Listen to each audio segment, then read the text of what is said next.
Welcome to This Explainer. Today, we're jumping straight into a concept that honestly sounds incredibly basic at first glance, but it holds an absolutely unbelievable transformative power. We're looking at a super simple, often ignored daily habit that can quietly but completely reshape how we think, how we feel, and ultimately how we live. I am so excited to share this with you today because it's something absolutely anyone can start doing literally right now. So I want you to start by pondering a pretty big question. Have you ever wondered why two people can work equally hard, yet experience life so completely differently? I mean, really think about it. Why does one person wake up genuinely excited about their day, practically jumping out of bed, while another person feels totally trapped and just exhausted by the exact same routine? Okay, let's dive into this. What if the difference between those two people isn't just blind luck? What if it's not about raw talent? And what if it has absolutely nothing to do with how much money they have in the bank? The secret to this stark difference is actually something so incredibly simple, so accessible, that most of us just completely ignore it every single day. Consider these two scenarios for a second. On one side, you've got someone who just seems to effortlessly attract opportunities. Things just magically fall into place for them, right? On the flip side, you have someone who is constantly fighting an uphill battle, totally stuck and struggling. Today, we're going to unpack the habit that moves you from that struggling side all the way over to the attracting side. And the final lesson we cover today, it might just completely change how you see your own life. Part 1. The Invisible Lens. To really understand this habit, we first have to recognize how our internal perspective completely colors our external reality. Imagine wearing a pair of glasses your entire life, but without ever realizing that the lenses were just filthy. If you looked through smudged, dusty glass every single day, you would naturally and falsely believe that the world itself was dull, gray, and boring. But the problem was never the world, was it? The problem was the lens you were looking through. To see how this plays out in real life, let's meet Ethan. He's a young architect. Now, on paper, Ethan had everything he'd ever dreamed of. He had a great salary, a really sleek modern apartment, and a loving family. He had achieved what pretty much anyone would call success. And yet, despite all of that, every single evening, he complained. Let's take a look at what Ethan actually focused on. His daily frustrations.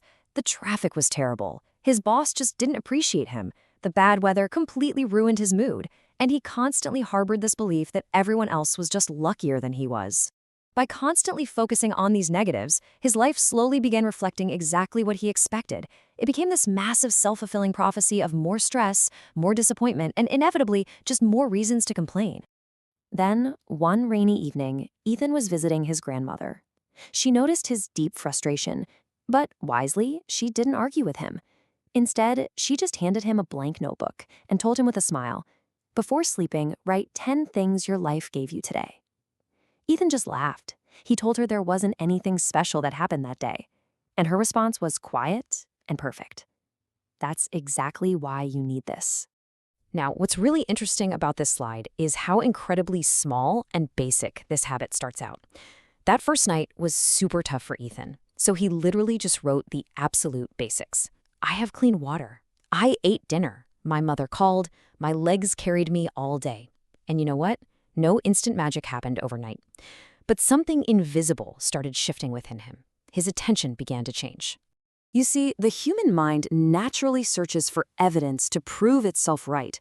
If you spend your days hunting for problems, I guarantee you, you will always find more of them. But when you intentionally shift to searching for blessings, your brain begins noticing opportunities and positive moments that were actually always there. You just couldn't see them behind that dirty lens. Let's fast forward and see how this builds. Weeks later, Ethan still had the exact same job. He had the same apartment, he lived in the exact same city. Yet somehow, his life felt entirely different. Not because reality changed overnight, but because his perspective did. The first miracle of this habit isn't changing your external circumstances. It's changing what your mind chooses to see.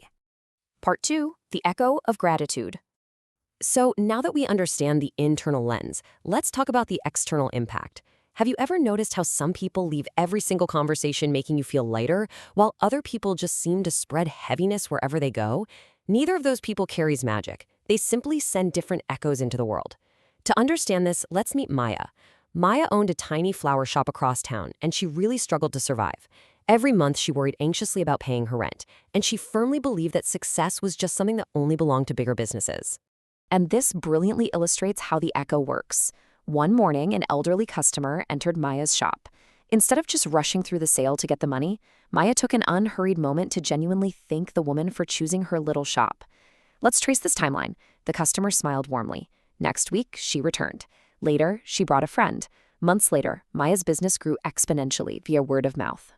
This right here is what we call the gratitude effect. When you practice genuine gratitude, people intuitively notice it. It naturally changes your words. It shifts your facial expressions. It increases your patience, and it completely transforms your energy. Most of Maya's new customers didn't arrive because she spent a fortune on expensive advertising. They arrived because people remembered exactly how she made them feel. Part 3, Transforming the Giver. I want to bring the stories of Ethan and Maya together now and focus on how you can directly apply this amazing tool to your own life today. I want to challenge you directly. Imagine taking these small steps tomorrow. Step 1, instead of silently expecting appreciation, be the person who appreciates your coworkers first. Step 2, call your parents simply to thank them. Step 3, tell a friend you're grateful they're in your life. These moments might seem really small, but remember, deep relationships are rarely transformed by massive, grand gestures. They're built through tiny, genuine moments, repeated consistently. So the crucial point is this: gratitude doesn't only change the receiver, it fundamentally transforms the giver. Every single time you offer a sincere thank you, you are reminding your own heart and your own brain that your life contains richness. You are actively cleaning off that dirty lens we talked about earlier. Which brings us to our final, lingering thought. What richness is your life containing right now that your fears, or your dirty lens, are blocking you from noticing? I want you to really sit with that thought as you go about your day. Thank you so much for joining me on this explainer. I hope it helps you start looking for those hidden blessings right now.